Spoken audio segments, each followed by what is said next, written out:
Rashtrawadi Congress party अधिकृत नगराध्यक्ष व नगरसेवक पदाच्या उमेदवारांच्या प्रचारार्थ जाहीर सभा। आज दिनांक 25 नोव्हेंबर 2025 रोजी दुपारी 12:30 मुदखेड येथील डॉक्टर बाबासाहेब आंबेडकर पुतळ्याच्या बाजूला जाहीर सभा घेण्यात आली। यावेळी माननीय आमदार श्री प्रतापरावजी पाटील चिखलीकर, माजी आमदार ओमप्रकाशजी पोखरना, आमदार अविनाशरावजी घाटे व आदी कार्यकर्ते उपस्थित होते।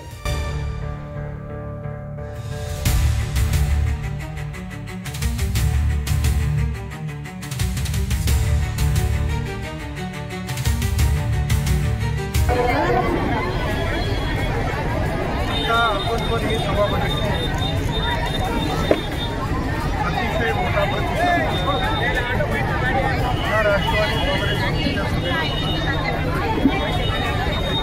आणि आम्हाला अपेक्षा मुदखेड शहरामध्ये परिवर्तन होईल, कोकणमध्ये परिवर्तन होईल, जिल्ह्यात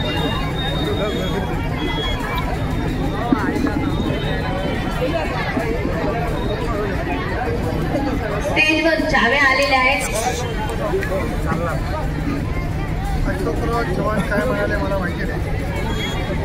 अशोकराव चव्हाणाला पक्षात किती महत्त्व आहे, स्थान आहे ते पण म्हणाले। अशोकराव चव्हाणाला भाजप कळालं आहे का नाही ते पण म्हणाले। जनता पक्षामध्ये देवेंद्र फडणवीस साहेब, प्रदेश अध्यक्ष यांना निर्णय घ्यायचा अधिकार आहे आणि तो तशा पद्धतीचा योग्य निर्णय।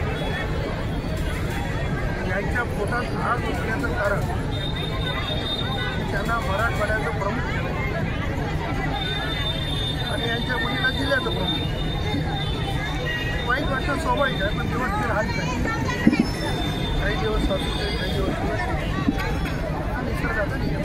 राजकारणाचा स्तर घसरला आहे, बाप काढण्याचा मुद्दा उपस्थित केला। आता जाहीर सभेत सांगितलं त्यांना मतं मिळत नाहीत असं दिसलं की ते भावनिक आवाहन करतात। आदरणीय शंकररावजी चव्हाण साहेबांच्या संदर्भात मी आजपर्यंत त्या निवडणुकीत आजपर्यंत बोललो नाही, बोलू शकत नाही। चव्हाण साहेबांची उंची फार मोठी आहे, त्यांच्याबद्दल मी बोलायचं समजणार नाही, पण ज्यांच्याबद्दल बोलतो ते आमच्या बरोबरीचे। त्यांनी त्यांचं आत्मपरीक्षण केलं पाहिजे। आपण या भावनेला मुद्दा हात घालण्यापेक्षा मुदखेडमध्ये आपण काय केलं, मुदखेडमध्ये काय विकास केला, काय विकास करणार याच्यावर बोलावं। नांदेडची जनता पूर्ण ओळखून आहे की यांना कोणी बाजूला टाकलं की भावनिक मुद्दा निर्माण करतात आणि त्याच्यावर बोलतो। गर्दी जमवण्यासाठी पैसे जमा करून मतदारांना आणावं लागतं असा आरोप केला आहे म्हणजे बरोबर केलं। माझ्यानंतर आपण मतदारांच्या मुलाखती घ्या, भोकरला मतदारांच्या मुलाखती घ्या आणि मग ठरवा। मला मी बोलतो म्हणजे मतदारांच्या भावना बोलतो, त्यामुळं मी बोलतो कोणावर आरोप करावा म्हणून, पण ह्या ज्या चुकीच्या सवयी लावल्या त्या सवयी बंद झाल्या पाहिजे। लोकांना विकास पाहिजे आणि त्यांनी विकासावर बोललं पाहिजे। मुदखेडमध्ये मी रस्ते केले, नाल्या केल्या, 100% घरांना पाणी येते, भारतरत्न डॉक्टर बाबासाहेब आंबेडकरांचं स्मारक आहे, या समाजासाठी हे केले हे त्यांनी बोललं पाहिजे। बोलून कोणाचा वेळ घेणं बोललं। माझे सर्व नेते मंडळी, प्रमुख उपस्थित, नांदेड शहर जिल्हा आमदार, माजी आमदार ओमप्रकाश पोखरना साहेब, राष्ट्रवादी काँग्रेस आमदार, राष्ट्रवादी काँग्रेस पार्टी बाळासाहेब पाटील रावणगावकर साहेब, साबेर चाऊस वरिष्ठ जिल्हा उपाध्यक्ष राष्ट्रवादी काँग्रेस पार्टी व सर्व नेते मंडळी यांना मी सर्वांना अभिनंदन करून सर्वांपुढे हे सांगू इच्छितो की आम्ही 13 राष्ट्रवादी पक्षाचे उमेदवार आणि एक तुतारीचा उमेदवार आणि माझी आई नगराध्यक्ष पदाचे उमेदवार यांना सर्वांना निवडून द्या एवढीच मी तुम्हाला विनंती करतो आणि माझे 2 शब्द संपवितो। जय हिंद, जय महाराष्ट्र।